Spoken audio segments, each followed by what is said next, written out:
viruses they carry.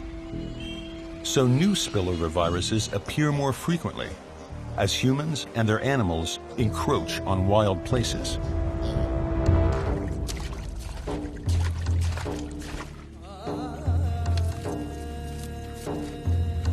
In 1998, nearly 2 decades before Zika struck Brazil, Southeast Asia faced a new viral enemy of its own. Called Nipah, it passed from person to person through saliva and ignited fears of a global outbreak. Nipah virus is a really severe disease when it gets into people. It causes fever, malaise, feeling of flu-like symptoms that can progress to a loss of consciousness. About 3/4 of the people who get infected with Nipah virus die. That's here in Bangladesh. Dr. Hussain Mohammed Sazad is an assistant scientist of infectious diseases in Bangladesh. In the district of Faridpur, he makes a house call on the rarest of Nipah patients, a survivor.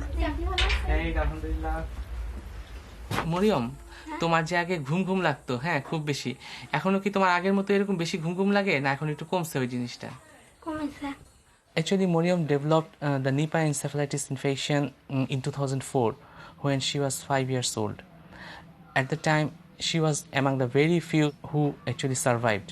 Mariam, তোমার কিছু পরীক্ষা নিরীক্ষা করবো। তুমি তো এই পরীক্ষা আরো আগে অনেকবারই করা হয়েছে, অনেক ডাক্তারই করছে, তাই না? আমি আবার তোমাকে একটু পরীক্ষাগুলো করে দেখি, ঠিক আছে?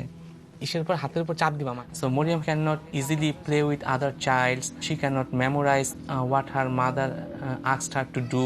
That's why her teachers asked her not to come to school for a while. তোমার কি কি করতে ইচ্ছে হয়? তোমার কি কি শখ হয়? আমার ঢাকা যায় চিড়িয়াখানা দেখতে নাকি? ঢাকা যায় চিড়িয়াখানা দেখতে আর কি জানো কই প্লেনে উঠে পয়সা এয়ারপোর্টে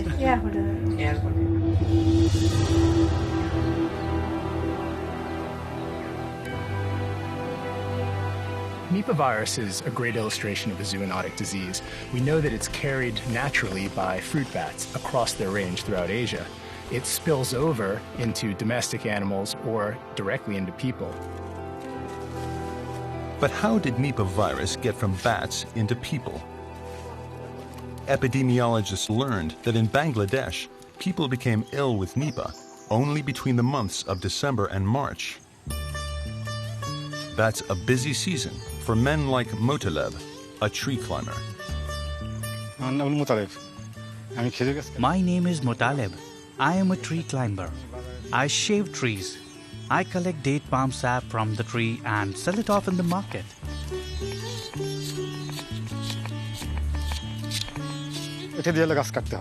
This is used for shaving the tree.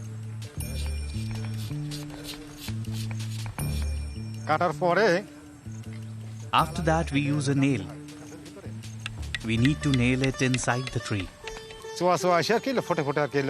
Sap will be oozing out drop by drop and will be collected here. The hard-won date palm sap drips out and drains into a clay pot. The sap is collected between December and March.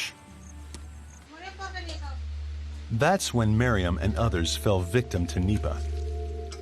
Once infected, a victim's saliva, shared in casual contact, can infect others. Scientists thought that some date palm sap was laden with virus, and the virus might come from bats. Then they caught them in the act. These photographs show a fruit bat first drinking date palm sap, then urinating into a collecting pot.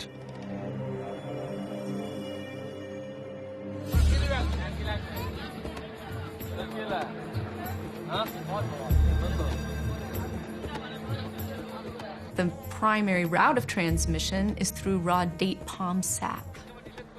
Raw date palm sap is a delicacy. People in Bangladesh have been drinking it as far as they can remember. They drink it and tap the trees in the wintertime.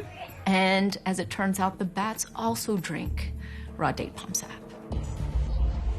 Since Nipah is a newly discovered virus, scientists are eager to learn more about it. Could there be another strain in the wild that kills more people or transmits more easily?